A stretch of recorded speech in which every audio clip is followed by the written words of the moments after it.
आज 2 महापुरुषों का तिरुभाव दिवस है, श्री जगदीश पंडित का और श्री जीव गोस्वामी का। तो पहले जगदीश पंडित के बारे में हम सुनेंगे। जगदीश पंडित और उनके भाई हिरण्य श्रीधाम मायापुर में जगन्नाथ मिश्र के घर के निकट निवास करते थे। एक बार एकादशी के दिवस शिशु निमाई निरंतर क्रंदन कर रहा था। वो जगदीश पंडित के घर में महाप्रसाद ग्रहण कर शांत हो गया। तब निमाई ने एक चमत्कार कर दिखाया। शिशु गौरांग ने जगदीश पंडित को दर्शन दिए। कैसे? श्यामल वर्ण में मयूर पीछे से सुशोभित कृष्ण का दर्शन दिया, जिसे देखकर जगदीश पंडित भाव उन्माद में मूर्छित हो गए।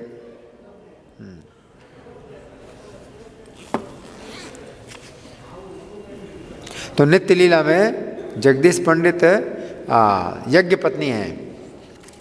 ब्रज लीला में जब भगवान कृष्ण अपने सखाओं के साथ गौएं चरा रहे थे, तो सखाओं को भूख लगी। तो कृष्ण से बोले कि कृष्ण, हमें तो बहुत भूख लगी है, अब यहाँ जंगल में कहाँ मिलेगा भोजन।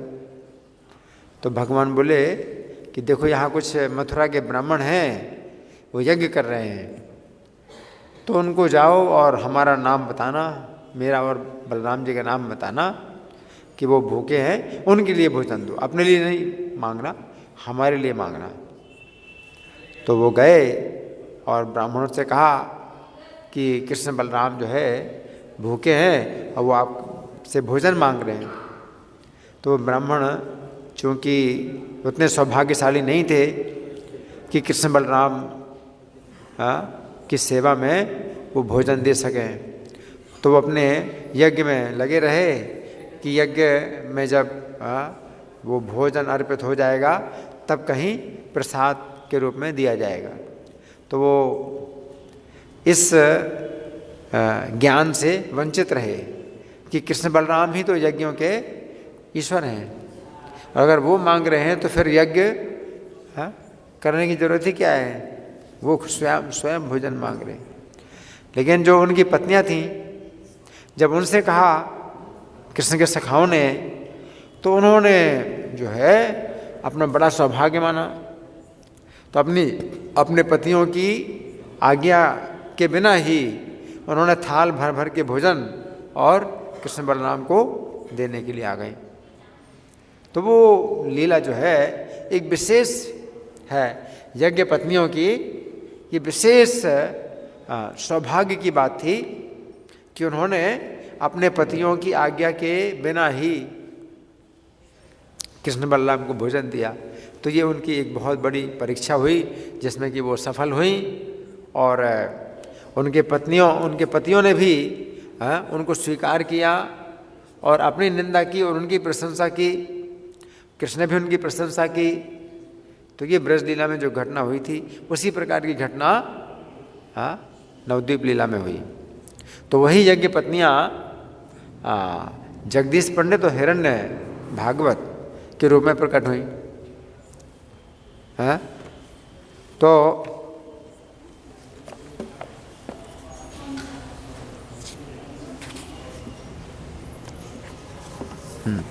गौर गुणोद्देश दीपिका में लिखा है,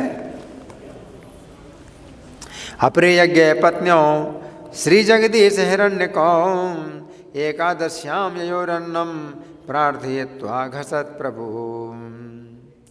यज्ञ पत्नियां जगदीश पंडित और हिरण्य भागवत गौर लीला में पुरुष रूप में प्रकट हुए। ब्रज लीला में जो स्त्रियां थीं, गौर लीला में वो पुरुष रूप में प्रकट हुए। तो जगदीश पंडित और हिरण्य भागवत। तो ये जो है एकादशी के दिन इन्होंने इनसे अन्न मांग करके भगवान ने खाया। यहाँ अन्न जो बताया गया, अन्न का मतलब भोजन है। वो हो सकता है कि अन्न ना हो, तो भी अन्न कहा जाता है, भोजन को कई बार अन्न कहा जाता है, अन्न ना हो तो भी। एकादशी के दिन इन्होंने जो भगवान का जो भोग बनाया था वो बिना अन्न का बनाया था। तो पूर्व लीला में जगदीश पंडित यज्ञ पंडित थे।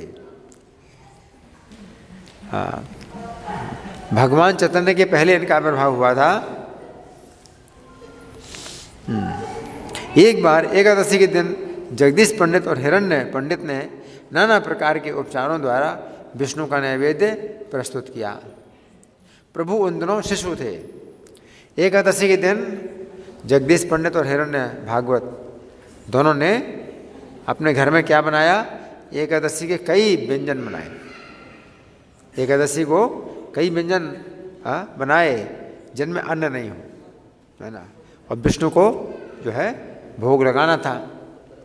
प्रभु उन दिनों शिशु थे, तो किसी के द्वारा हरिनाम करने से प्रभु का रोना बंद हो जाता था, किंतु इस दिन किसी प्रकार भी प्रभु का रोना नहीं रोका, क्योंकि श्री चैतन्य कुछ विशेष शिक्षा देना चाहते हैं।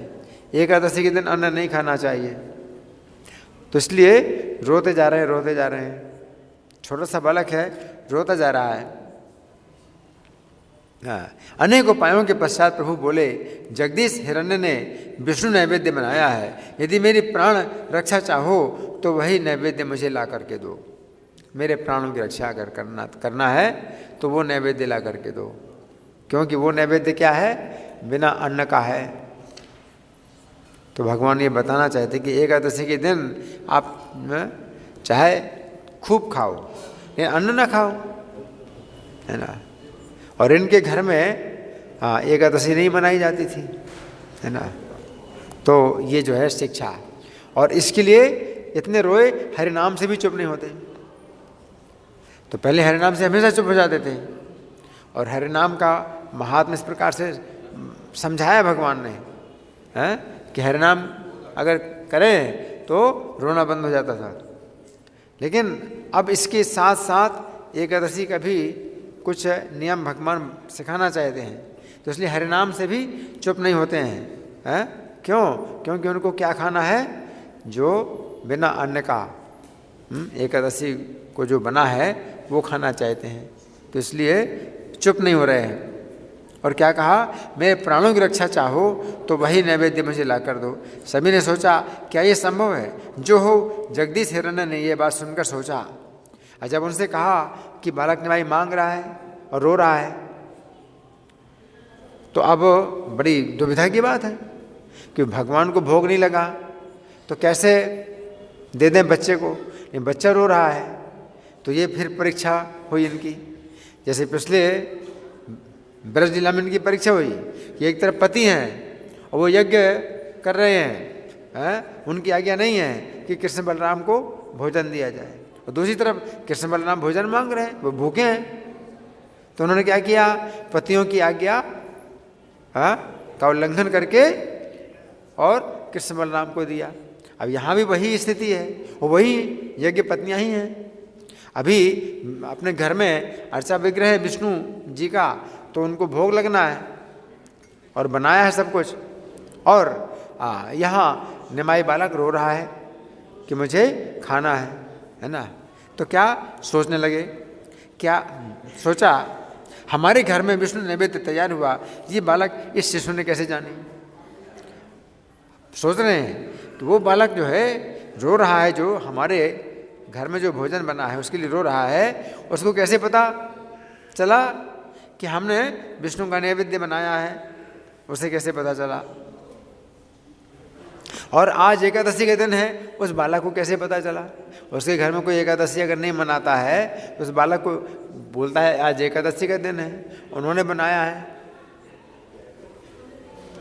तो इस परम सुंदर शिशु के देह में निश्चय ही गोपाल भगवान निवास कर रहे हैं, गोपाल जी ही मांग रहे हैं। तो देखो ये बुद्धि उनको भगवान ने दे दी कि क्या करना चाहिए। तो गोपाल जी ही मांग रहे हैं, अरे गोपाल जी मांग रहे हैं तो विष्णु को भोजन भोग लगाने की क्या जरूरत है, गोपाल जी मांग रहे हैं, है ना। तो उनके दिमाग में ये जो है बुद्धि आ गई, है ना। तो उसी गोपाल ने नैवेद्य खाना चाहा है, तो परम आनंद से नैवेद्य लेकर के जगन्नाथ मिश्र के घर आए। तो ऐसे नहीं दिया बड़े भार मान करके कि चलो ले जाओ, बड़ा उनको जो है कष्ट हो रहा है देने में, नहीं, प्रसन्नतापूर्वक खुद ही लेके आए। अरे हम खुद ही खिलाएंगे बालक को। एक तो होता है कि बड़ा जो है मजबूरी में क्लेश पूर्वक दिया जाता है, अरे भैया नहीं मान रहे चलो ले जाओ, है ना, तो बड़ा अनिच्छा पूर्वक दिया जाता है। लेकिन नहीं, क्या बोले, अरे वो बालक अगर मांग रहा है, उसको कैसे पता एकादशी का दिन है और हमने एकादशी का ही बनाया है, बिना अन्न का बनाया है। तो बालक अगर रो रहा है तो बालक के अंदर भगवान है, अरे हम खुद ही अपने हाथ से खिलाएंगे, ये हमारा सौभाग्य है कि हम भगवान को खिलाएंगे।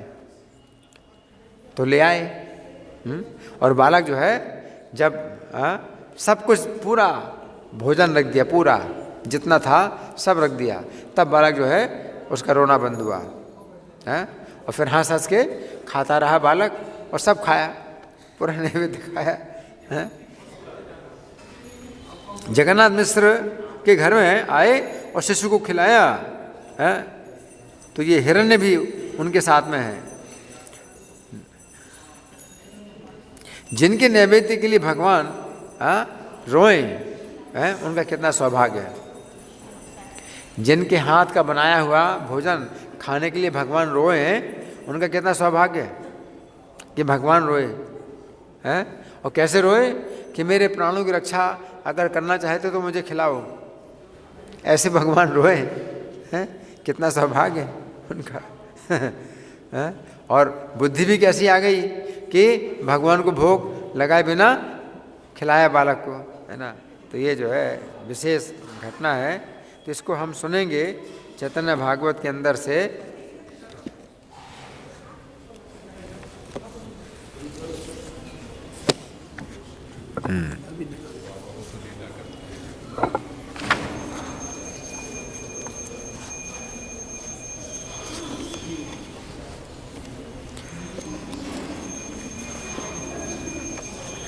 एक दिन निरंतर सब हरि नाम बोल रहे थे, तो अभी श्री गौरांग रोते ही रोते जा रहे हैं।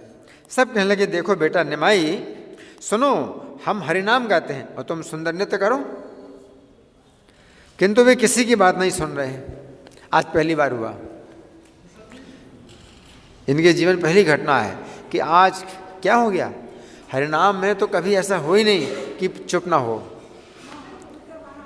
आज क्या बात है, ये पहली बार है।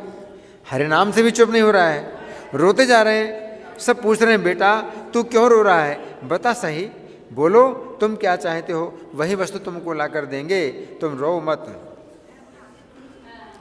एक दिन सब बिहारी बोले अनुचन, तथापि यह प्रभु पुण्य करे न क्रंदन। सभई बोले न सुन बाप रे ने माई, भाल करी नाच है हरे नाम गाई। न सुने बचन कारो कराए क्रंदन, सभई बोले न बाप कांद की कारण। सबे बोले बोल बाप की इच्छा तो मार, से द्रव्य आनी देव न कांदा है आ रहे। प्रभु ने कहा, यदि आप मेरे प्राणों की रक्षा करना चाहते हैं तो तुरंत जगदीश पंडित और हिरण्य भागवत इन दोनों ब्राह्मणों के घर जाओ। देखो बालक नाम भी जानता है, जबकि ये बड़े हैं उम्र में, इनके जन्म से पहले ही इनका जन्म हुआ है। ये तो जगन्नाथ मिश्र के बराबर की उम्र के हैं। ये नाम ले रहे हैं, क्या नाम ले रहे हैं कि जगदीश पंडित और हिरण्य भागवत इन दोनों के घर जाओ, वही मेरी अभीष्ट वस्तु है जिसके लिए मैं रो रहा हूँ।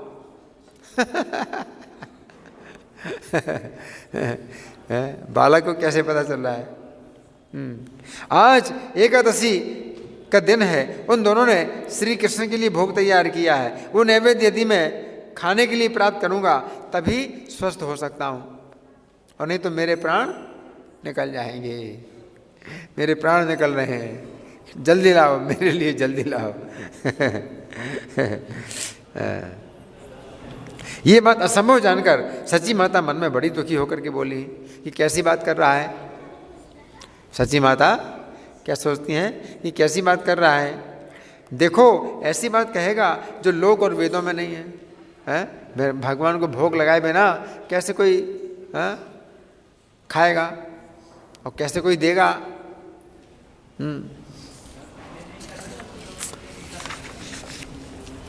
श्री गौर के वचन सुनकर सब हंसने लगे। तब गौर फिर रोने लगे। सबने कहा वहीं ला रहे हैं, रो नहीं। सब हंस रहे हैं तो वे फिर रो रहे हैं। उनको चाहिए ठीक है वही लाएंगे। प्रभु बोले यदि मोर प्राण रक्षा चाहे तबे झट दुई ब्राह्मणेर घरे जाए। जगदीश पंडित हिरण्य भागवत ए दुई स्थान अमर आछे अभिमत। एकादशी उपवास आज से तुहार विष्णु लागे करे अच्छे जत उपहार। क्या कह रहे हैं? एकादशी का उपवास आज दोनों ने किया हुआ है, और विष्णु के लिए उन्होंने उपहार तैयार किया है भोग लगाने के लिए, है ना। यानी एकादशी का बिना अन्न का भोग बनाया है। शेषा में नैवेद्य दिखाई बारे पांग तबे मोहि सुस्त हई हाटियाँ बेडांग। असंभव वे सोनिया जननी करे खेन हे न कथा कहे जय नहीं लोक वेद। सबे हासे न सोने से सुरे बचन सबे बोले दिवे बाप संबर क्रंदन। ये दोनों ब्राह्मण परम वैष्णव थे, जगन्नाथ जी के साथ एक प्राण थे। उनके पास जाकर जब गौरांग की बात कही गई उसे सुनकर अति संतुष्ट हुए। उनका सारा शरीर पुलकित हो उठा, पूरा शरीर पुलकित हो गया, है ना। तो ये भगवान की भक्ति थी उनके अंदर, इसीलिए ऐसा जो है उनके अंदर लगा कि भगवान ही मांग रहे, साक्षात भगवान मांग रहे। नहीं तो ऐसे कोई नहीं जान सकता। भगवान बालक की लीला कर रहे हैं, मनुष्य की लीला कर रहे हैं, कौन पहचान सकता है भगवान, है? लेकिन जब विशेष बुद्धि प्रदान करें तभी कोई व्यक्ति सोचेगा कि ये भगवान तो नहीं समझे, बच्चे को भगवान नहीं समझे, लेकिन क्या समझ आया कि बच्चे के अंदर भगवान है जो मांग रहे हैं। बच्चा जो बोल रहा है तो उसके अंदर से भगवान बोल रहे हैं।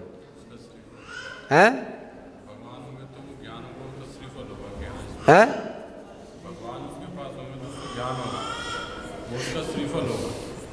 मतलब भगवान उसके शरीर में है, भगवान उसके शरीर में है और वही जो है मांग रहे हैं, है ना।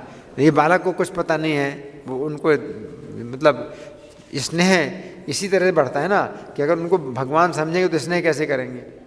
तो बालक के अंदर भगवान है और भगवान ही मांग रहे हैं, तो बालक के मुख से भगवान खाना चाहते हैं। तो यहाँ जो है एक वो भाव है कि बच्चे को कुछ पता नहीं, उसके शरीर में भगवान है और भगवान ही बोल रहे हैं उसके मुख से। तो ये जैसे कभी कोई किसी के शरीर के अंदर कोई भूत आ जाए ना तो बोलने लगता है, तो ऐसे भगवान भी आ सकते हैं किसी के शरीर में, क्यों नहीं आ सकते? भगवान भी आ सकते हैं और भगवान किसी के मुख से बोल सकते हैं, कह सकते हैं। तो भगवान जो है क्यों नहीं कर सकते ऐसा, है ना। तो उनको जो है ये लगा, तो क्या सारा शरीर पुलकित हो उठा और दोनों कहने लगे ये तो महा अद्भुत बात है, ऐसी बातें बालक जानते हो ऐसा कभी नहीं सुना। उसने ये कैसे जान लिया आज एकादशी व्रत है? क्योंकि इनके घर में कोई एकादशी का व्रत नहीं करता है, तो बच्चे को कैसे पता चलेगा? अगर घर में कोई एकादशी के व्रत नहीं करता, एकादशी की बात ही नहीं चलती।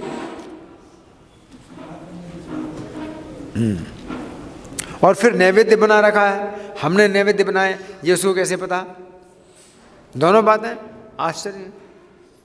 आज एकादशी का दिन है, ये उसको कैसे पता चल गया? और हमने एकादशी का भोग मनाया है, उसे कैसे पता चल गया? अब हम समझ पा रहे हैं, ये बालक जो अति रूपवान है, इसके शरीर में श्री गोपाल हैं, इसके शरीर में गोपाल क्रीड़ा कर रहे हैं, वही इसके हृदय में विराजमान होकर ऐसी बातें बोल रहे हैं। परम वैष्णव से विप्र दुई जन, जगन्नाथ मिश्र सहे आवेद जीवन। सोनिया से सूर्य वाक्य दुई विप्रवर, संतोष से पूर्ण हिल सर्व कलेवर। दुई विप्र बोले महा अद्भुत काहिनी, से सूर्य ए मत बुद्धि कबू नाही सुनी। के मत जाने ले आज श्री हरि बासर, के मत व जाने ले न वेद बहुतर। बुझिलांग ऐसे सुपरम रूपवान, अतएव ए देह गोपाल अधिष्ठान। ऐसे सूर्य देह क्रीड़ा करे नारायण, हृदय बस यसे बोलाए बचन। माने भावे दुई विप्र सर्व उपहार, आनिया दिलेन करे हरे से अपार। ये समझकर वे दोनों ब्राह्मण सब नैवेद्य इनके पास ले आए। इन्हें देखकर अति आनंदित हुए। दोनों ब्राह्मणों ने कहा, लो बेटा खाओ, ये नैवेद्य श्री कृष्ण को ही अर्पित हो गया। क्या बोले कि अगर तुमने खा लिया, अगर तुम खा लोगे तो कृष्ण को भोग लग जाएगा, तुम खाओ। ऐसे बोले, आपको अर्पण करने पर श्री कृष्ण को ही अर्पित हो जाएगा। श्री कृष्ण की कृपा होने पर ही ऐसी बुद्धि हुआ करती है। दास भाव के बिना ऐसी बुद्धि किसी में उदित नहीं होती, नहीं तो क्या होता थे? अरे जाओ जाओ, बच्चा रो रहा है तो हम क्या करें? हम तो भगवान को भोग लगाएंगे, भोग लगाने के पहले नहीं मिलेगा, हैं? वो नहीं सुनते। लेकिन नहीं, अगर बच्चा रो रहा है उसे कैसे पता चल गया? भगवान ही है, बच्चे के अंदर भगवान है, ऐसा सोचा। अर्थात श्री जगदीश पंडित और हिरण्य भागवत, इन दोनों पर कृष्ण की कृपा थी, तभी उनमें ऐसी बुद्धि का उदय हुआ। कृपा होने पर ही गौर सुंदर को साक्षात श्री कृष्ण अनुभव किया जा सकता है। भक्ति के बिना श्री चैतन्य को कोई नहीं जान सकता। उनके लोम कूप में अनंत ब्रह्मांड निवास करते हैं।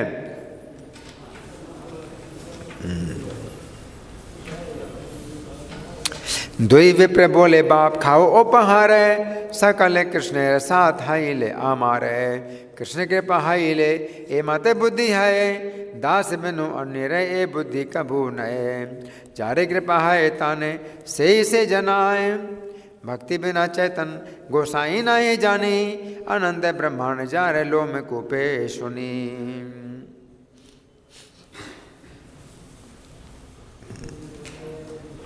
हे ने प्रभु विप्र से सो रूपे क्रीड़ा करे, चक्षु भरी देखे जन्म जन्म मेरे किंग करे। संतोष से हाइला सब पाई उपहार, अल्पे अल्पे किछु प्रभु खाइले सब हार।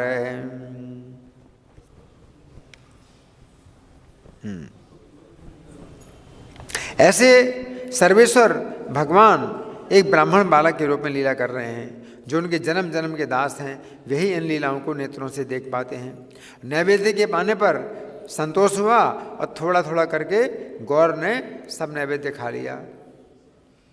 अपने भक्तों के उपहार को आनंद पूर्वक ग्रहण करते हैं। उनकी इच्छा पूर्ति होने पर सब चंचलता, रोना बिगड़ना बंद हो गया। इच्छा पूरी हुई तो रोना बिगड़ना सब बंद हो गया। सब ने आनंद में भरकर हरी हरी ध्वनि की। गौर खाते हैं और कीर्तन में नाचते भी जाते हैं। खाते खाते नाचते ही जा रहे हैं। कितना तो भूमि पर फैल रहा था और कितना किसी के शरीर पर पड़ रहा था। खाते हैं तो गिराते ही हैं। इस प्रकार ब्रह्मा शिव आदि देवताओं के स्वामी श्री गौर लीला करते हैं। हरि से भक्ते रे प्रभु उपहार खाए, गुचिले सकल वायु प्रभु रे इच्छाए। हरि हरि हरि से बोलाए सर्व जने, खाए आर नाचे प्रभु आपन कीर्तने। कथो फैले भूमि ते कथे वकारो गाए, ए मत लीला करे त्रिदशे रे राय।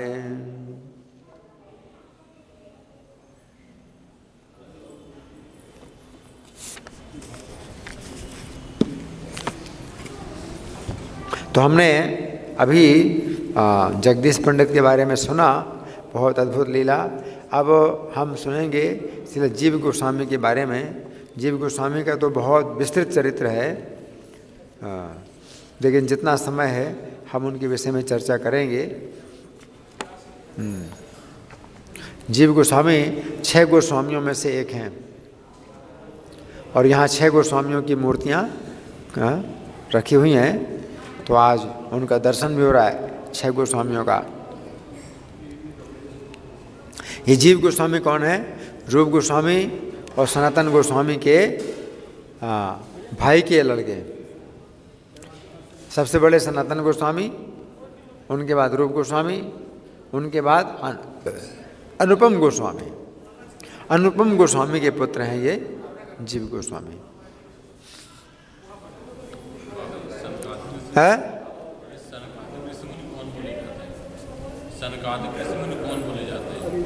अभी वो नहीं, ये सनातन गोस्वामी अलग हैं, ये वो नहीं है, 4 कुमार नहीं, ये 6 गोस्वामी हैं, इनमें सनातन गोस्वामी है, लेकिन जो सनक आदि 4 कुमार हैं वो अलग हैं। ये तो चैतन्य महाप्रभु के समय हुए।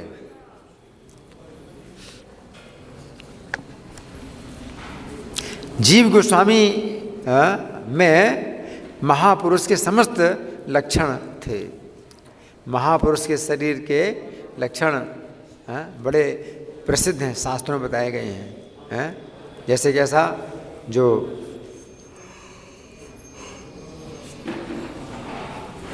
माथा जो है ऊंचा हो, ऊंचा माथा हो, नासिका है तो नुकीली नासिका हो, नाभि है गहरी हो, जो भुजाएं हैं घुटनों तक लटकें।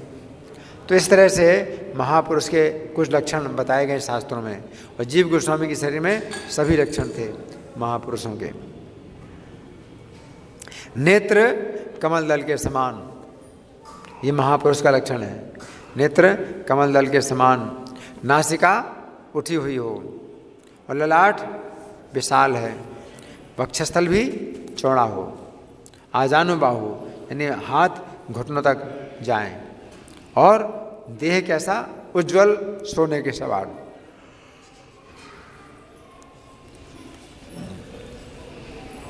अपनी बाल्यावस्था में कृष्ण बलराम के अर्चा विग्रह के साथ खेलते थे।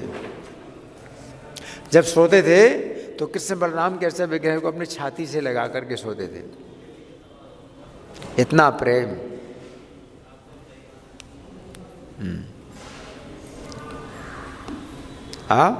और पूजा करते समय आंसू निकलने लगते थे। एक छोटे से बच्चे में इतना प्रेम कैसे हो सकता है? कृष्ण बलराम की पूजा के समय आंखों से आंसू निकले प्रेम के। छोटा सा बच्चा है ना।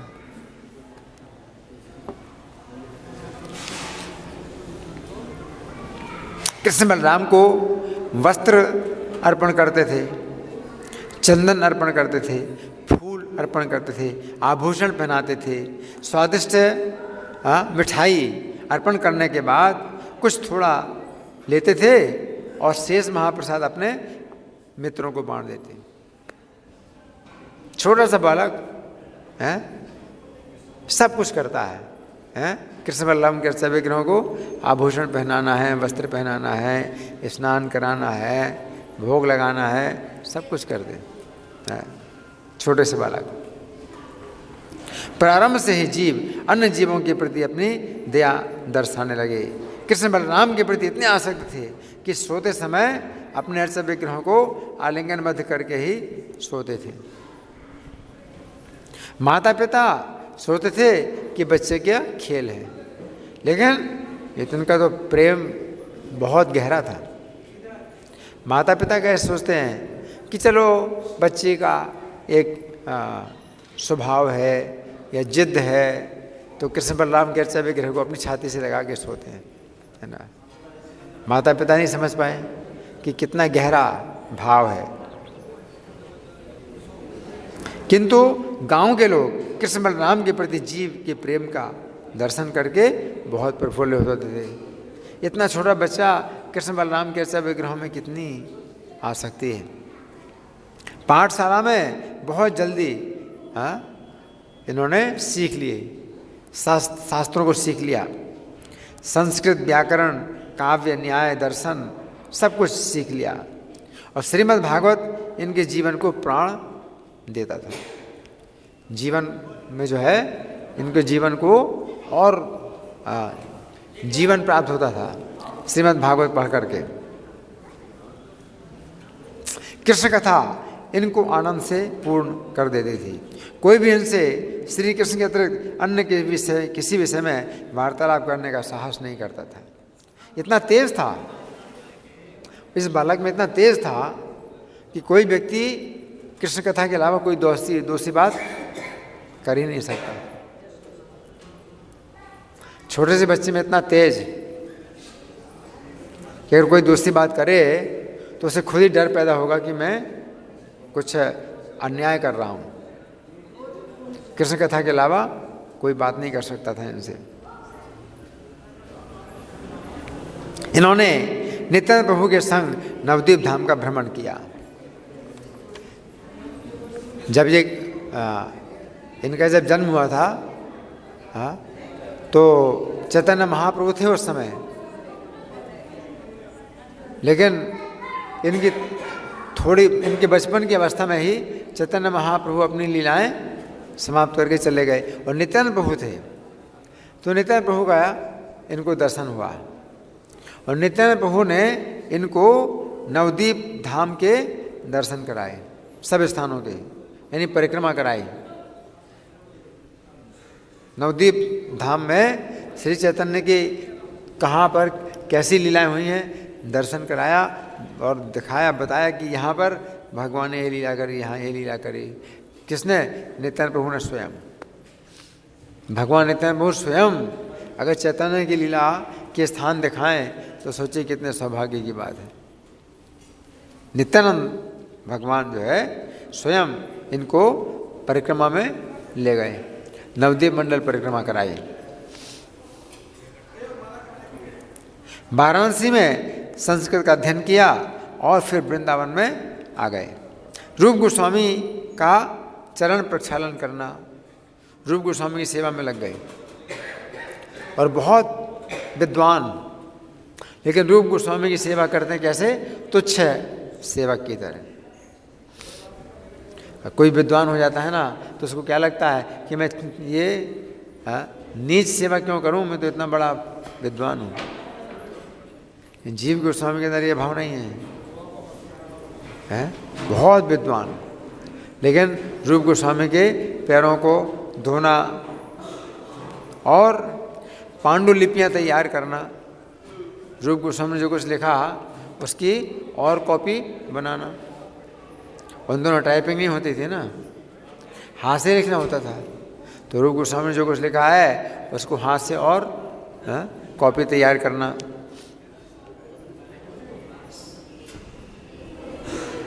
और ग्रंथों का संपादन करना, कोई अगर त्रुटि हो तो जो है उसको सुधारना, संपादन करना। ऐसी विनित सेवाएं करने के उपरांत उन्होंने दीक्षा प्राप्त कर ली, रूप गोस्वामी से दीक्षा प्राप्त की।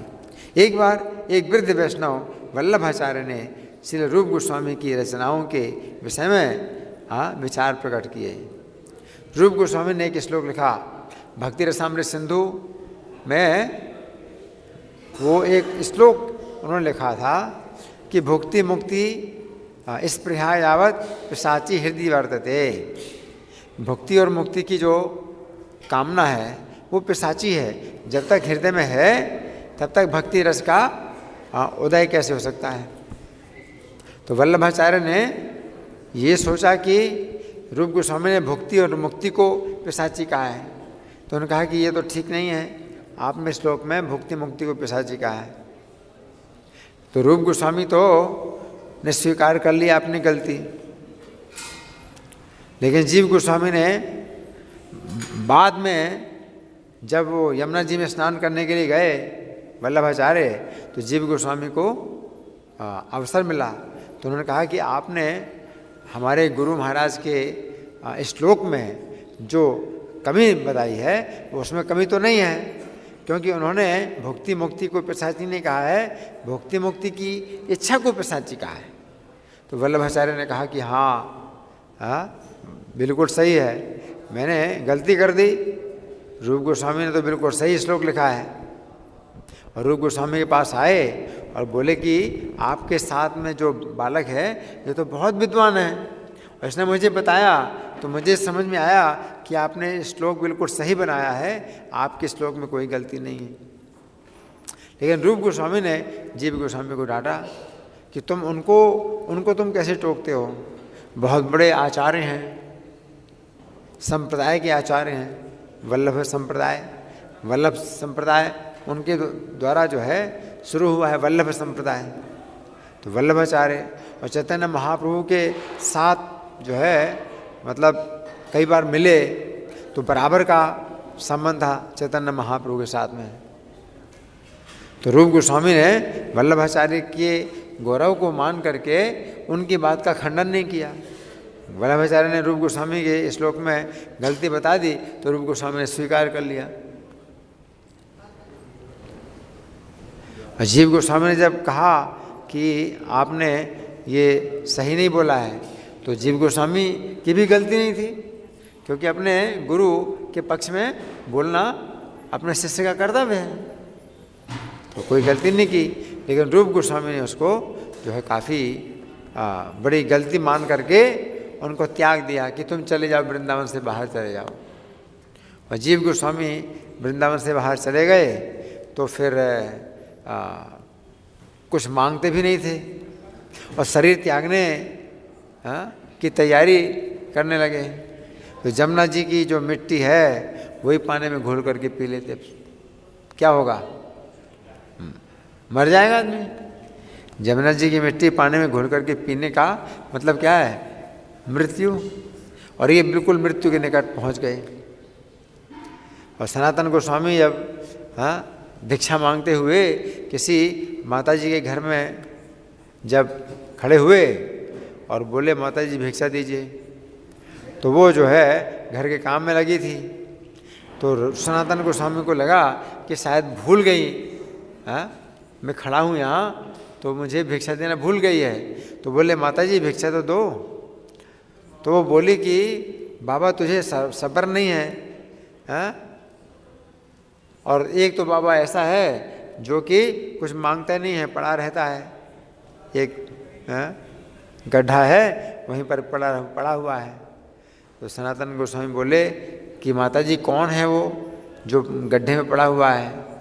तो बताया कि इधर जाओ, वहाँ जमुना जी के तट पर जो है एक गड्ढा है, वहाँ पर पड़ा हुआ है। तो सनातन गोस्वामी जब आए देखा तो जीव गोस्वामी का शरीर बिल्कुल ख़त्म ही हो गया था, बिल्कुल हड्डियाँ केवल दिखाई पड़ रही थी। और सनातन गोस्वामी ने जब देखा तो बड़े दुखी हुए और फिर रूप गोस्वामी के पास आए। रूप गोस्वामी से पूछा कि भक्ति में आगे बढ़ने के लिए क्या उपाय है। तो पहले तो पूछा कि आपने भक्ति रसामृत सिंधु ग्रंथ जो लिख रहे थे वो पूरा कर लिया। तो बोले नहीं, वो पूरा नहीं हो पाया, अगर जीव होता तो कब का पूरा हो गया होता। तो सनातन गोस्वामी बोले कि तो भक्ति को जो है सफल बनाने के लिए क्या तरीका है। तो रूप गोस्वामी बोले कि वैष्णवों की सेवा करना, जीव पर दया करना और नाम में रुचि लेना। तो सनातन गोस्वामी को अवसर मिला, उनकी बात को पकड़ लिया। बोले जीव पर दया करना, जब भक्ति में उन्नति करने के लिए जीव पर दया करना चाहिए, तो आपका जीव तो कष्ट पा रहा है,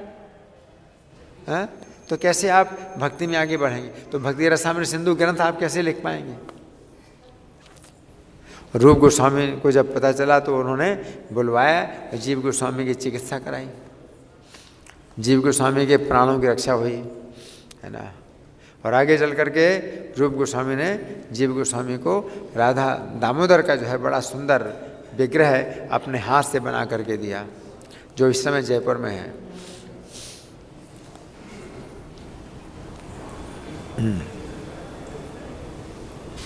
तो जीव गोस्वामी जब रूप गोस्वामी ने त्याग दिया जीव गोस्वामी को, तो जीव गोस्वामी कहाँ पर आए थे? नंद घाट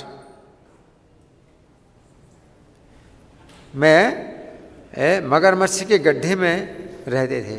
मगरमच्छ पहले जमुना जी का बहाव उधर था उस जगह से, तो मगरमच्छ ने अपना एक गड्ढा बनाया हुआ था रहने के लिए, और फिर जमुना जी का बहाव दूर चला गया, तो वो जो गड्ढा है वो बना हुआ था मगरमच्छ का गड्ढा, उसी में जीव गोस्वामी अपना शरीर त्यागने की तैयारी कर रहे थे कि गुरु ने मुझे त्याग दिया तो अब मैं भी अपने शरीर को त्याग दूंगा।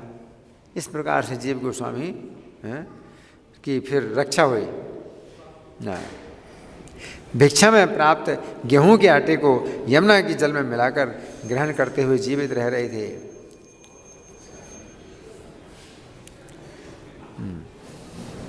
श्रील प्रभुपाद ने एक बार इस गुरु शिष्य लीला पर अपना मंतव्य प्रकट करते हुए कहा, श्री रूप गोस्वामी ने हम जैसे आज के भक्तों को शिक्षा देने के लिए जीव गोस्वामी को बाहर निकाला था।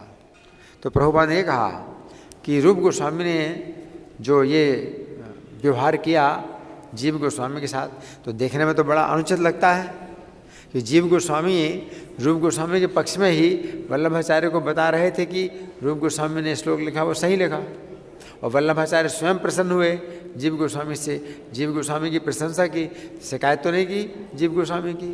और रूप गोस्वामी फिर जीव गोस्वामी को क्यों डांटा, और फिर डांटने के ऊपर क्या किया? त्याग दिया। और जीव गोस्वामी अब अपने शरीर को छोड़ने की तैयारी कर रहे हैं, तो लगता तो है कि रूप गोस्वामी ने इतना न्याय क्यों किया। लेकिन प्रभुपाद क्या कहते हैं कि हम भक्तों को सिखाने के लिए जीव गोस्वामी को बाहर निकाला था। ये जीव गोस्वामी जैसे श्री कृष्ण के नित्य पार्षद को पाठ पढ़ाने अथवा दंडित करने हेतु नहीं किया था। जीव गोस्वामी भी मंजरी हैं, जीव गोस्वामी भी मंजरी हैं, विलास मंजरी हैं, भगवान के धाम से आए।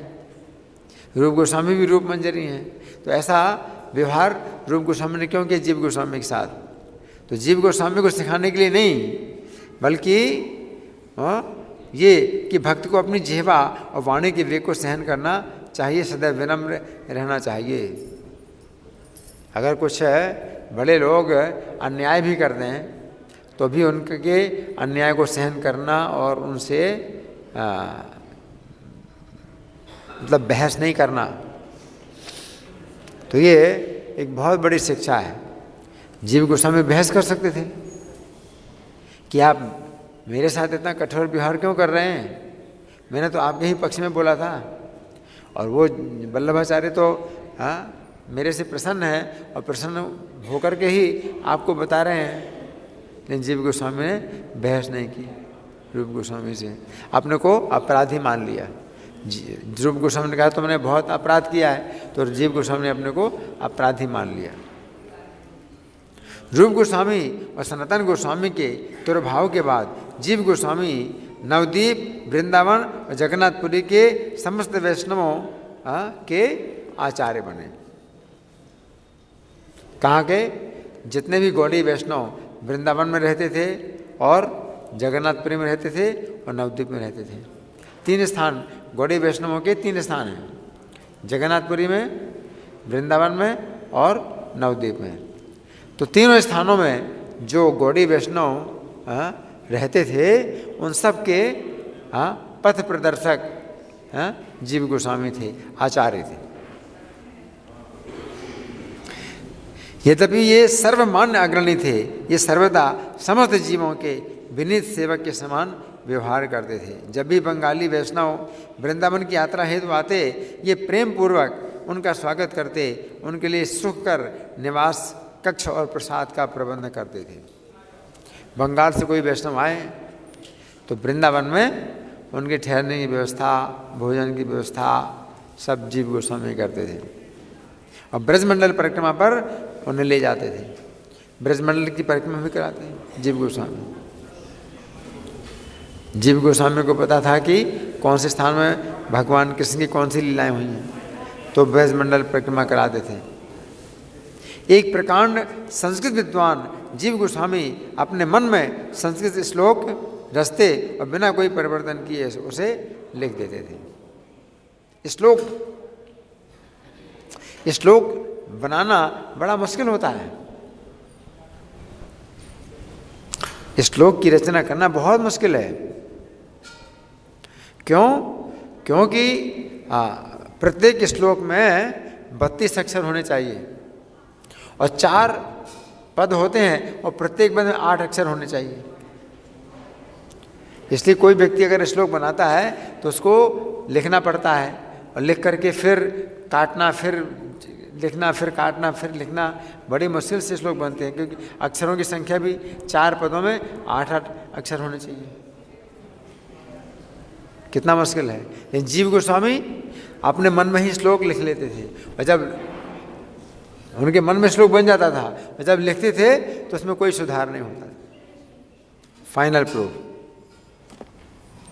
जब भी लिखते थे उसमें फिर कुछ काटना, जोड़ना, घटाना कुछ नहीं, वो हो गया। एक बार लिखा और वो क्या हो गया? पत्थर की लकीर हो गया। जीव गोस्वामी की माला आ गई। देखो अभी मैं जीव गोस्वामी के बारे में बोल रहा हूँ कि वो जब लिखते हैं तो उसमें फिर कुछ भी सुधार नहीं होता है। और उन दिनों लिखा जाता था कैसे? पेन नहीं होते थे, बॉल पेन तो नहीं होता था, कैसे होता था? वो कलम होती थी, कलम भी पतली नहीं होती थी, मोटी कलम होती थी और स्याही में डुबो करके लिखते थे। तो कलम से लिखा हुआ वो जो है सूखता नहीं था जल्दी, है ना। अब कागज़ की दूसरी तरफ लिखना है तो उसको रखना पड़ेगा कि जब सूख जाए तब उल्टी तरफ लिखा जाएगा। तो तब तक जीव गोस्वामी दूसरे कागज़ में आगे के श्लोक लिख देते और पिछले पेज में कितना लिखना है वो उनको पता है।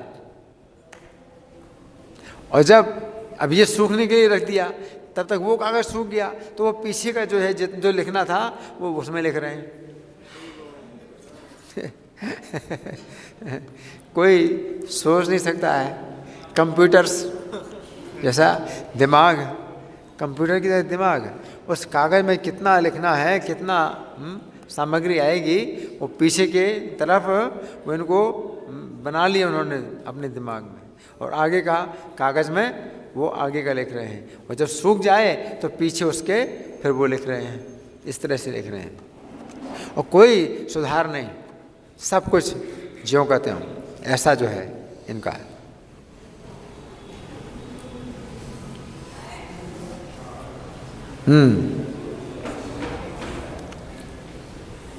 बिना कोई परिवर्तन किए उसे लिखते थे। लिखने का अभिप्राय है वे एक धातु की शलाका द्वारा ताल पत्रों पर उन्हें स्थायी रूप से उत्कीर्ण कर देते। धातु की कलम होती, धातु की कलम से लिखते थे। अंकन किस विधि में मिटाने, संपादन करने, पुनः लिखने अथवा मात्राओं को सुधारने जैसी कोई संभावना नहीं रह जाती थी और प्रत्येक श्लोक छंद, लय, काव्य, अर्थ की दृष्टि से परिपूर्ण, अमूल्य मणि के समान होता है। ये श्लोक जो उनके लिखे हुए हैं वो बिल्कुल मणि जैसे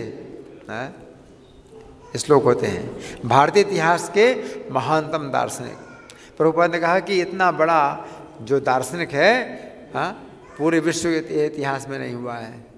जीव गोस्वामी जैसा दार्शनिक आज तक विश्व के इतिहास में कोई नहीं हुआ है और समकालीन संस्कृतज्ञ उन्हें अब तक प्रकृष्टतम पंडित कहते हैं। अभी संस्कृत के जो विद्वान हैं अभी तक के सबसे बड़ा विद्वान जीव गोस्वामी को ही मानते हैं। संस्कृत के सबसे बड़े विद्वान जीव गोस्वामी ही हुए, है ना। तो आज सवेरे ये भी बताया गया था कि जो काशी विश्वविद्यालय है तो वहाँ पर जीव गोस्वामी के ग्रंथों का अध्ययन करने के लिए एक अलग ही विभाग खुला हुआ है।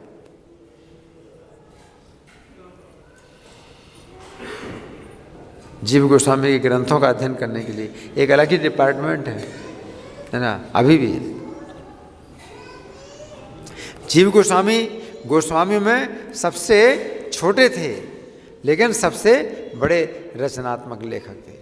सबसे ज़्यादा ग्रंथ इन्होंने ही लिखे हैं, जीव गोस्वामी ने। उन्होंने 50 लाख संस्कृत पद्यों में लगभग 25 ग्रंथों की रचना की है। 50 लाख श्लोक। ऐसे तो कहा जाता है 4 लाख श्लोक लिखे हैं, अब पता नहीं इसमें 50 लाख श्लोक लिखा हुआ है कि 25 ग्रंथों में 50 लाख श्लोक लिखे हैं। इनके ग्रंथ सिद्ध करते हैं कि श्री चैतन्य का दर्शन वैदिक ज्ञान का सार है, धर्म की पूर्णता है। गोपाल चंपू, षट संदर्भ, हरिनाम व्याकरण, इनकी 3 सबसे प्रसिद्ध रचनाएं, पुस्तकें। एक तो गोपाल चंपू, दूसरा षट संदर्भ, तीसरा हरिनाम व्याकरण। संदर्भ श्रीमद् भागवत की आध्यात्मिक सत्य को दृढ़तापूर्वक स्थापित करते हैं, है ना, और पुष्टि करते हैं कि श्री कृष्ण स्वयं भगवान हैं, सर्व अवतारी हैं। इन ग्रंथों का निष्ठापूर्वक अध्ययन कर कोई भी श्री कृष्ण का भक्त बन जाएगा। तो बहुत बातें हैं जीव गोस्वामी के बारे में। तो हमें ये आज के दिन प्रार्थना करना चाहिए। जीव गोस्वामी का तिरुभाव दिवस है, आज उनकी कृपा का जो है द्वार खुला हुआ है, तो हमें उनसे कृपा मांगनी चाहिए। उनकी जैसी विद्वत्ता, उनकी जैसी विनम्रता, उनके जो गुण हैं, तो एक एक गुण उनके जो है असीमित हैं। तो हमें जो है उनकी भक्ति का कुछ अंश, कुछ कण मिल जाए तो हमारा जीवन सफल हो जाए। श्री जीव गोस्वामी तिरुभाव तिथि महामहोत्सव की जय। श्री जगदीश पंडित तिरुभाव तिथि महामहोत्सव की जय। श्रीला प्रभुपाद की जय। राधा पार्थसारथी ललिता विशाखा की, श्री श्री गौरताई की, श्री श्री सीताराम लक्ष्मण हनुमान की, श्री श्री षट गोस्वामी वृंद की, गौर प्रेमानंदी। हरि बोल।